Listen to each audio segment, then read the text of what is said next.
Now what we want to do is talk about one of the principal readings that was assigned for today, and this is the Obama West Point speech. And we assigned this speech to give you an example of a broader grand strategy statement. So in the pre-class modules, we defined what is grand strategy and we talked about the elements of it. What I want to do now is just work through the speech a little bit and point out how numerous elements of it reflect or represent a grand strategy.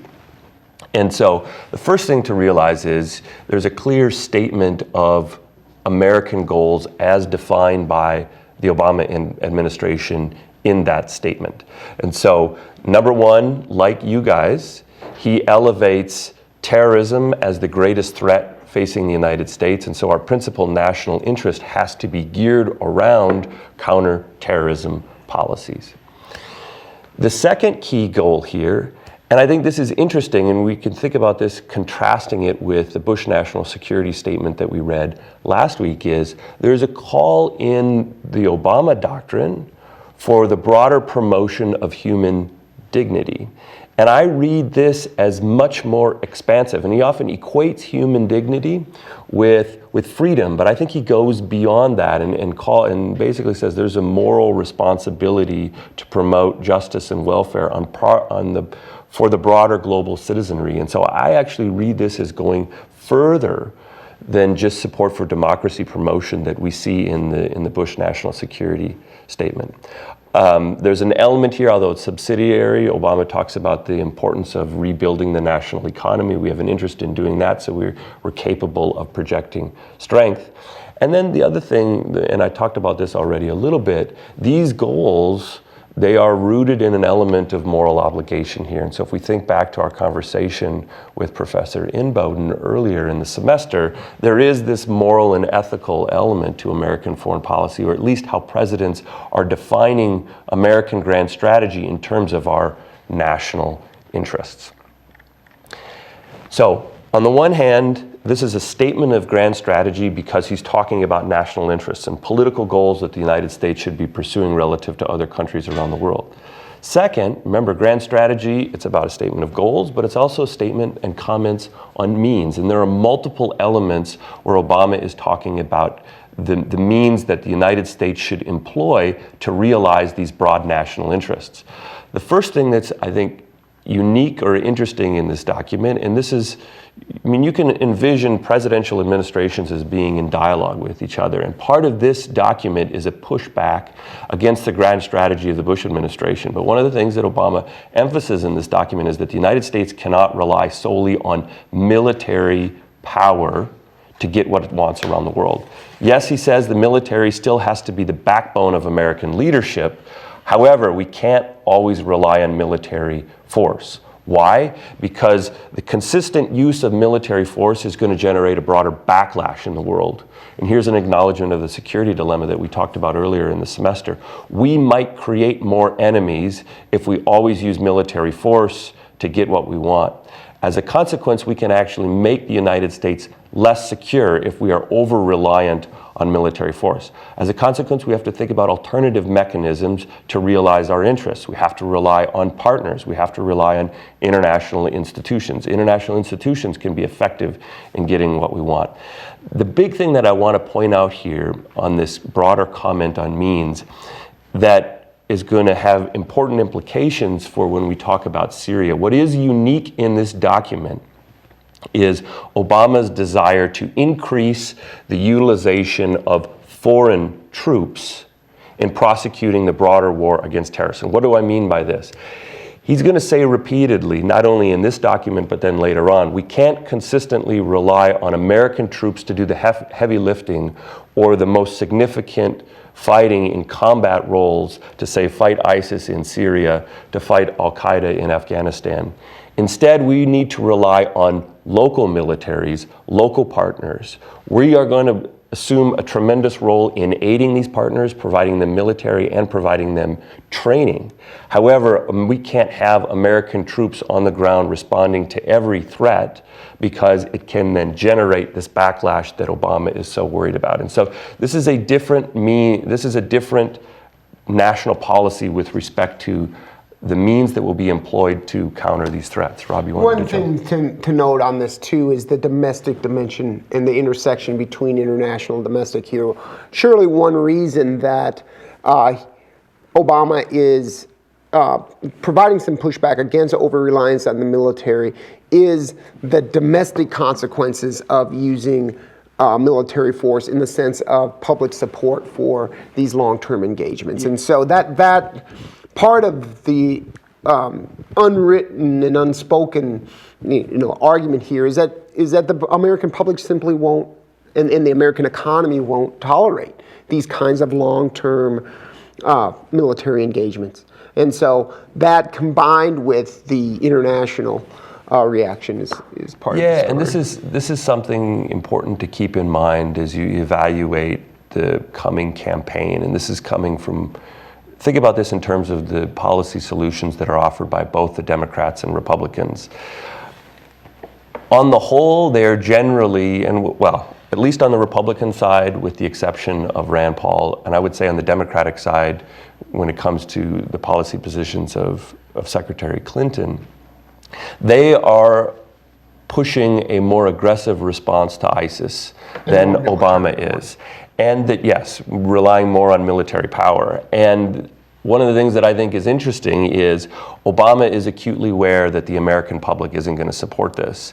And it's much easier to talk tough in a campaign, and it's a different story when you are now in the business of governing and you have to respond to the American people. And so this is a situation in which the campaign is getting out in front of really where the American public is on this issue, because there's not a lot of stomach for putting, say, 100,000 troops in Syria right now. There's actually no stomach for it. And one other thing about this is it's noteworthy that this isn't in his speech, and it's not part of even what Rand Paul says when we get to his reaction about why we should limit our engagement. Politicians aren't going to say, we're not going to do this because the American public doesn't have a stomach for it, because that would create a backlash as well. That suggests a flaw in the American public, and that's something that politicians aren't going to bring up. And so it's a very much an unwritten and underlying aspect of this.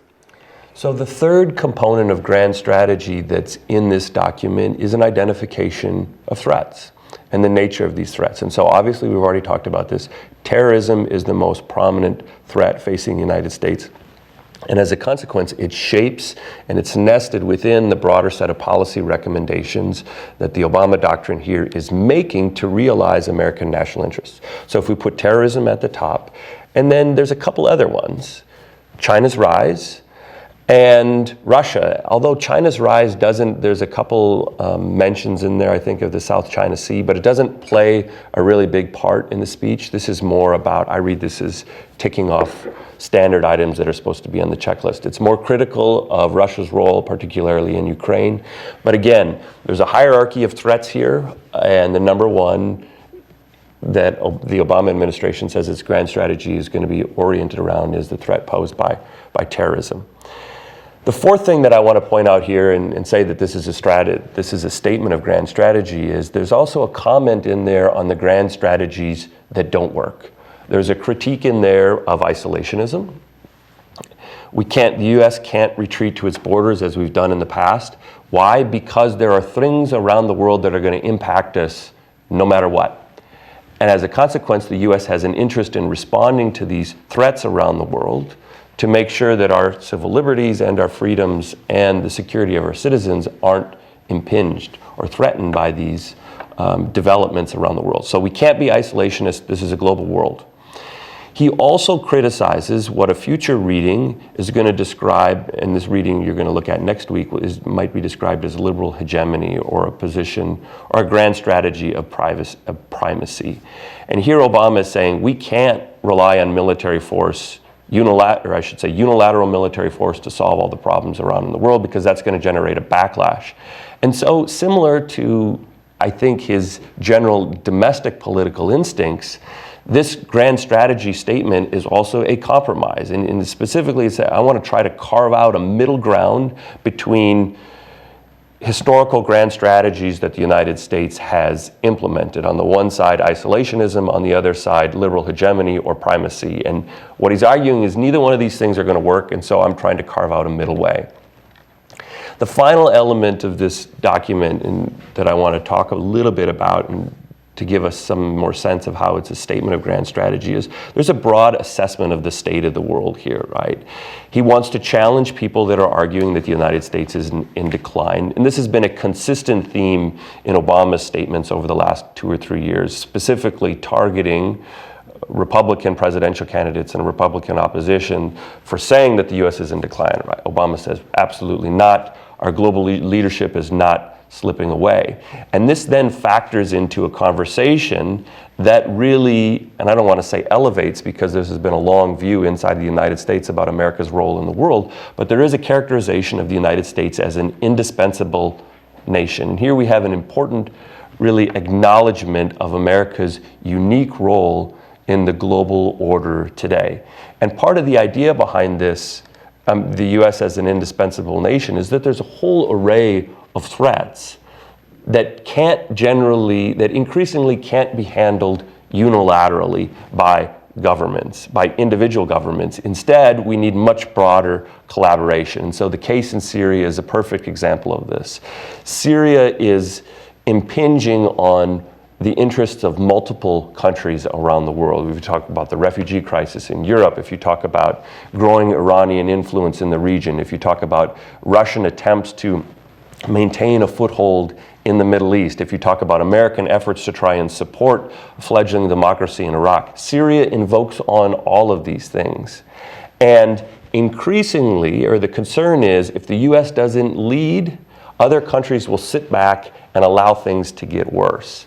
And there was an op-ed in the Washington Post yesterday, David Ignatius, talking about recent war games in Israel, about how to happen, what should we do if ISIS turns to attack Israel? And one of the implications that came out of these war games in Israel was everybody in the region is waiting for the United States to lead here. And this just reinforced, and they're adopting a cautious policy because they're waiting for the United States to set the agenda, potentially put more troops on the ground, or to signal how they're going to handle Russian influence in the region and Russian intervention in Syria. The point here is there are big global problems that need multilateral cooperation, and the world generally relies on the United States to lead in these challenges. If the U.S. doesn't lead, the problems don't get fixed. And just as a backdrop to this broader conversation about what does it mean for the U.S. to be an indispensable nation, many of these ideas are rooted in the interwar period between World War I and World War II. And the argument here is that the United States steps back from the peace that's created in 1919 and 1920 because the American Senate and the American public don't support the League of Nations. And so when the US steps back from Europe, Europe is put on a track in the mid-1920s that leads to the emergence of Hitler, that leads to economic collapse, and ultimately leads to war in 1939. And so these ideas about the US being the indispensable nation, in part they're hearkening back to the failures of American, or what's viewed as the failure of American policy in the interwar period. And the counterfactual here is if the US had stayed engaged in global and European politics in the 1920s and 1930s, or more actively engaged, perhaps is a better way to say it, then Europe might have, and the world might have been able to avoid the consequences associated with World War II. This bears on the arguments that Obama is making in this document as well. We can't step back, though he doesn't say it specifically. The implication is we can't step back like we did in the 1920s. If we step back again in 2016, the world is going to explode without us. And moreover, other countries are relying on us, and they're shaping their strategies in expectation of what we're going to do. One thing I want to point out here is if you're trying to understand kind of theoretically what does this mean about the U.S. as an indispensable nation, what are the obligations?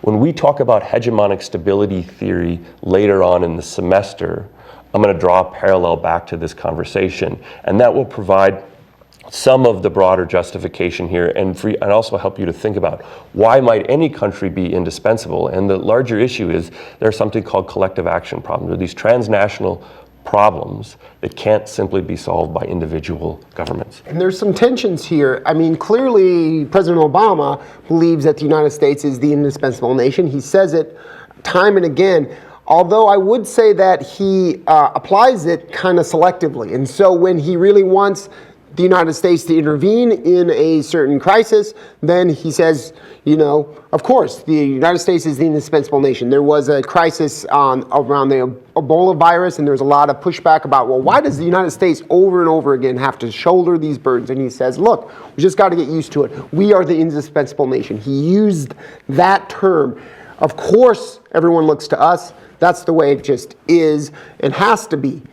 But then when he doesn't want to intervene, there's much less mention of the United States as an indispensable nation, and much more of we can't be intervening time and again, especially with military force in all of these crises. We need partners, we need regional actors to bear the burden. And I think that there is an implicit tension in those two sort of assumptions, and how one doesn't have to be a primacy grand strategist to believe that the United States is the indispensable nation. But there is a tension here between multilateralism and all of these things. And the other thing is, I think there's been an important evolution for Obama on this question during his administration. And so remember, he comes into office in January of 2009, and the world is in the midst of the Great Recession, the largest economic crisis the world has faced since the Great Depression.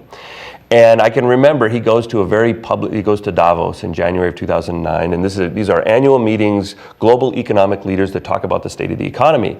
And this is one of his first public statements on the world stage, and he goes there in 2009, he says, listen, the game has changed for everybody else around the world. We can't solve everyone's problems. And he was talking about the global economy. Increasingly, and because what's happened over the last 60 years is everybody has relied on the American consumer to generate economic growth. In a sense, you've been hanging onto our backs to generate economic growth the last 50 or 60 years. You can't look to the American economy to grow yourself out of bad economic policies anymore. And so this is essentially a statement that says, well, you need to shoulder more responsibility in meeting global economic challenges. That pushes away from this idea that the U.S. is an indispensable nation. And I think in this document, we can see a clear embrace of those principles. And I think this reflects a change during his presidency. Right.